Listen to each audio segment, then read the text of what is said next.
Friends, 19 ఏళ్ల వయసున్న రాజేష్ అనే ఒక ఖైదీకి మరణశిక్ష ఖరారైంది. అయితే అతనికి తన చివరి కోరిక ఏమిటని అడిగినప్పుడు అతను చేసిన డిమాండ్తో మొత్తం జైలులో సంచలనం రేగిపోయింది. ఎందుకంటే అతని డిమాండ్ చేసినది ఇప్పటివరకు చరిత్రలో ఎవ్వరూ కోరుకోలేదు. అయితే అతని చివరి కోరిక ఏమిటంటే అతని జీవితంలోని ఆఖరి రాత్రిని ఒక కన్యతో గడపాలని, అంతేకాకుండా ఆమె స్వచ్ఛందంగా తన భార్యగా అంగీకరించి తనను పెళ్లి చేసుకోవాలని. సో దీనికి సిద్ధంగా ఉన్న అమ్మాయి ఎవరైనా ఉన్నారా చూడండి అని కోరుకున్నాడు. అయితే ఆ ఖైదీ మాటలు వినగానే ఒక్కసారిగా పోలీసులందరూ ఆశ్చర్యానికి గురయ్యారు. ఫ్రెండ్స్, ఇదే జైల్లో సోనాలి వర్మ అనే 40 ఏళ్ల వయసుగల ఒక లేడీ ఇన్స్పెక్టర్ ఉంది. ఆమె జీవితం మొత్తం కోర్టు గదులు, పోలీస్ స్టేషన్లు, జైలు గోడల మధ్యనే గడిచిపోయింది. ఆమె ఇప్పటివరకు ఎంతోమంది ఖైదీలను చూసింది. అందులో కొందరు మృదువుగా మరియు అమాయకంగా ఉంటే మరికొందరు మాత్రం కఠినంగా మరియు స్వార్థంగా ఉండేవారు. కాని రాజేష్ మాత్రం కొత్తగా కనిపించాడు. అతన్ని చూస్తే ఒక నేరస్తుడులాగా అనిపించలేదు. కళ్లలో లోతైన దుఃఖం, ముఖంపై రహస్యమైన శాంతి, ఇలా అన్నీ తెలిసి అన్నీ అర్థం చేసుకొని మౌనంగా కూర్చున్నట్టు అనిపించింది. అయితే ఇక్కడ మరొక బాధకరమైన విషయమేమిటంటే అతను వయసు కేవలం 19 ఏళ్లు మాత్రమే. అతను ఇంకా ఈ ప్రపంచాన్ని సరిగ్గా చూడలేదు.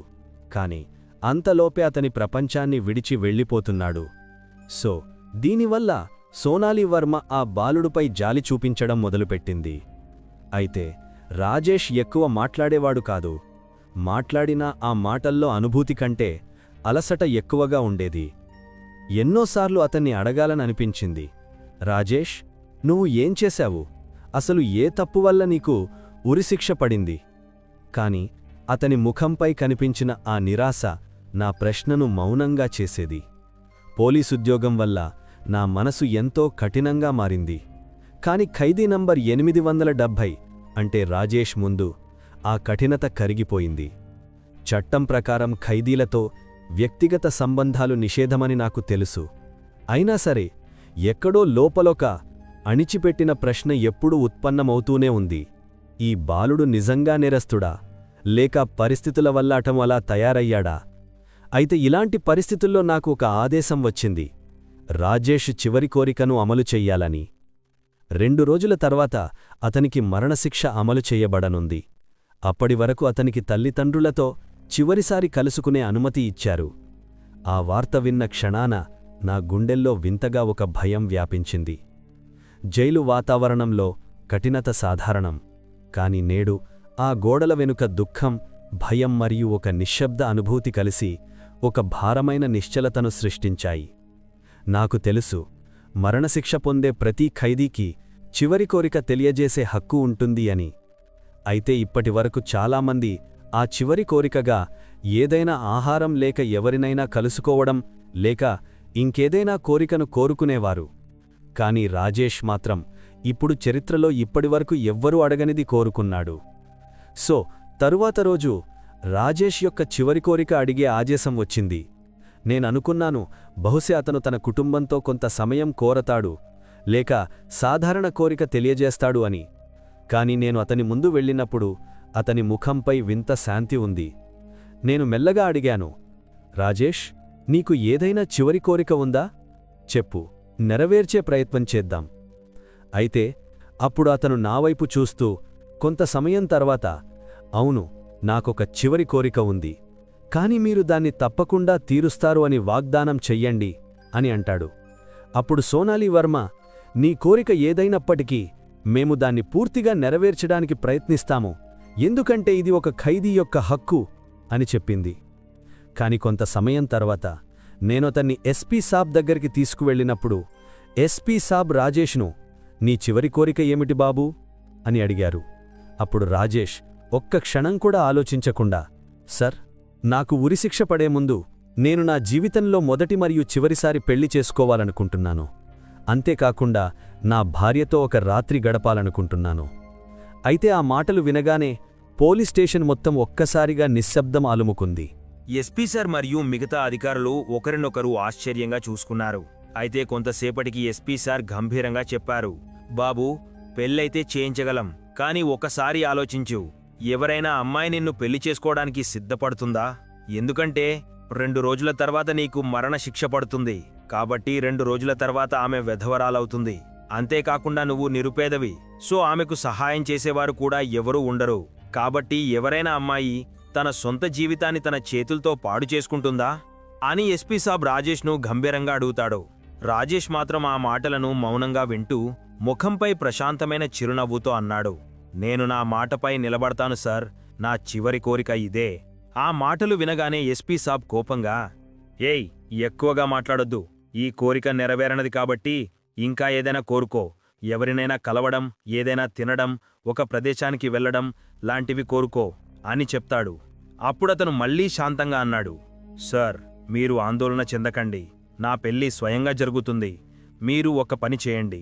మసీదులో లేదా పట్టణంలో ప్రకటన చేయించండి. ఖైదీ రాజేష్ కుమార్ తన మరణ శిక్ష ముందు రోజు పెళ్లి చేసుకోవాలనుకుంటున్నాడు.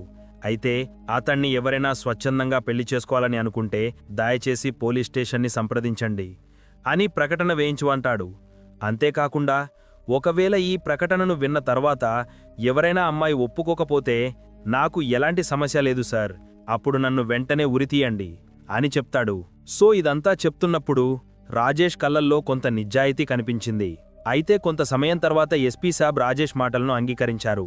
కాబట్టి తర్వాత రోజు పోలీసులు మార్కెట్, మసీద్ మరియు నగరంలో ప్రతి మూలన రాజేష్ చెప్పినట్టు ప్రకటన వేయించారు. కానీ ప్రకటన చేస్తున్న అంతసేపు పోలీసులు అదొక జోక్లా తీసుకున్నారు.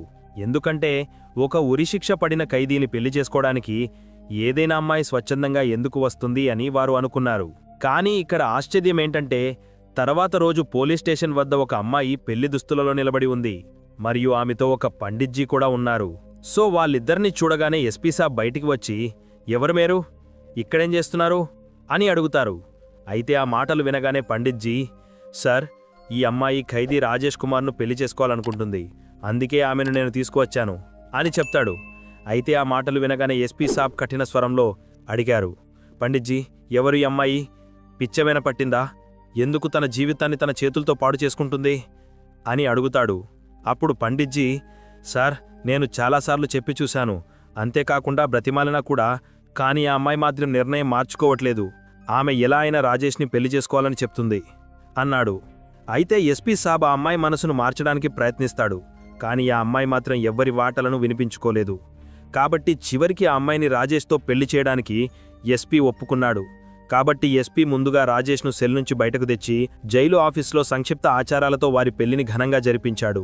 అయితే పెళ్లి పూర్తయిన తర్వాత రాజేష్ చిరునవ్వుతో అన్నాడు, ఇప్పుడు మీ వాగ్దానం ప్రకారం నా పెళ్లి కూతురును నా దగ్గరకు పంపండి. నేను ఆమెతో కొన్ని మాటలు మాట్లాడాలి. కేవలం ఒక రాత్రి మాత్రమే. అయితే ఆ మాటలు వినగానే ఎస్పీ సాబ్ ఆశ్చర్యపోయాడు.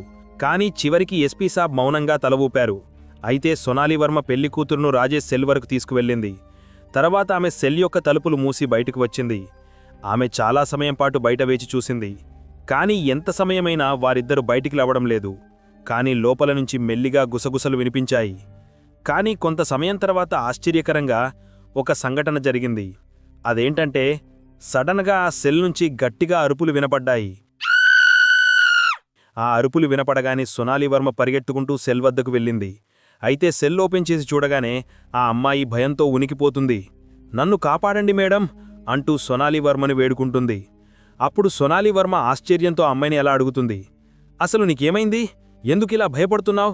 నువ్వే కదా అతన్ని స్వచ్ఛందంగా వివాహం ఆడావు.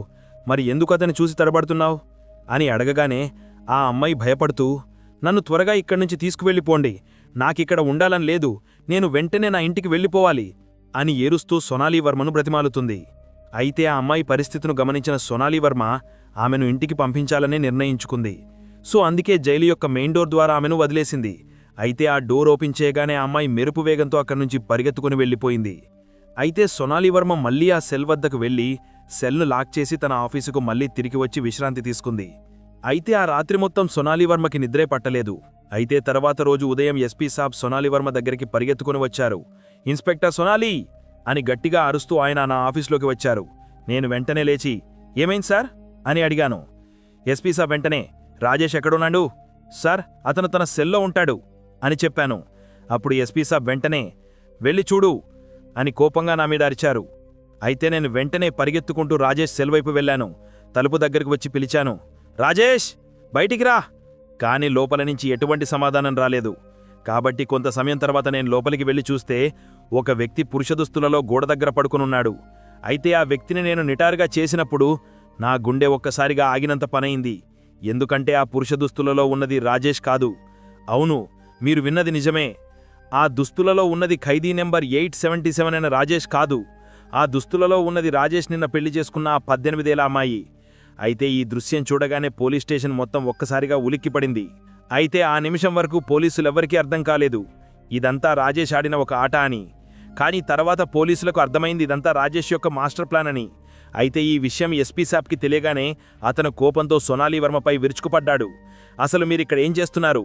ఒక ఉరిశిక్ష పడిన ఖైదీ జైలు నుంచి తప్పించుకోవడం ఏమిటి అని సోనాలి వర్మను నిలదీశాడు.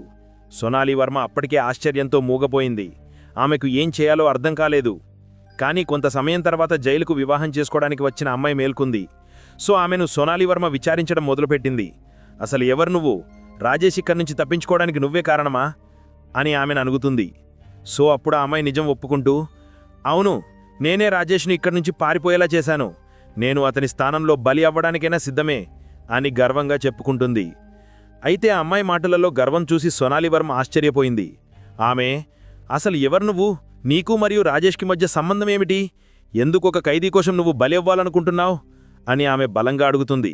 అప్పుడు అమ్మాయి తన కథను చెప్పడం మొదలుపెడుతుంది. మేడం, మీరు అనుకున్నట్టు రాజేష్ నేరస్తుడు ఏమీ కాదు. అతను నిర్దోషి. రాజేష్పై అన్యాయం జరిగింది. అతను ఎటువంటి తప్పు చేయలేదు. అందుకే తనను నేను కాపాడాను. అసలేం జరిగిందంటే, మేడం, నా పేరు ప్రీతి.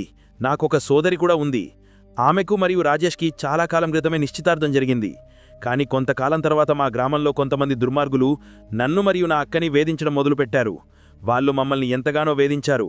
అంతేకాకుండా ఒక రోజు రాత్రి వాళ్ళు దొంగతనంగా మా ఇంటికి చొరబడి మమ్మల్ని మానభంగం చేయడానికి ప్రయత్నించారు. కానీ ఆ సమయంలో మమ్మల్ని రాజేష్ రక్షించాడు. కానీ ఆ సంఘర్షణలో నా సోదరి మరణించింది. అంతేకాకుండా ఒక దుర్మార్గుడు కూడా రాజేష్ చేతుల్లో చనిపోయాడు. నిజానికి అది ఒక హత్య కాదు. దయచేసి మమ్మల్ని కాపాడడానికి మరియు మా గౌరవాన్ని కాపాడడానికి చేసిన పోరాటం. కానీ నిజం తెలియని పోలీసులు రాజేష్ను అరెస్ట్ చేశారు. అంతేకాకుండా నకిలీ ఆధారాలతో రాజేష్ను కోర్టులో కూడా ఇరికించి మరణశిక్ష పడేలా చేశారు.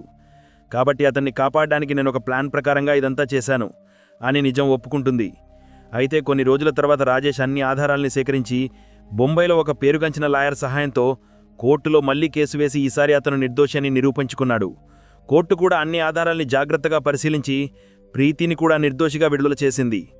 అయితే ఈ కథ మొత్తాన్ని విన్న సోనాలి వర్మ జీవితంలో మాత్రం ఇదొక మర్చిపోలేని జ్ఞాపకంలాగా మిగిలిపోయింది. సో ఫ్రెండ్స్, ఈ వీడియో ఇంతటితో పూర్తయింది. ఈ వీడియో మీకు నచ్చినట్లయితే తప్పకుండా వీడియోను లైక్ చేసి కామెంట్ చేయండి.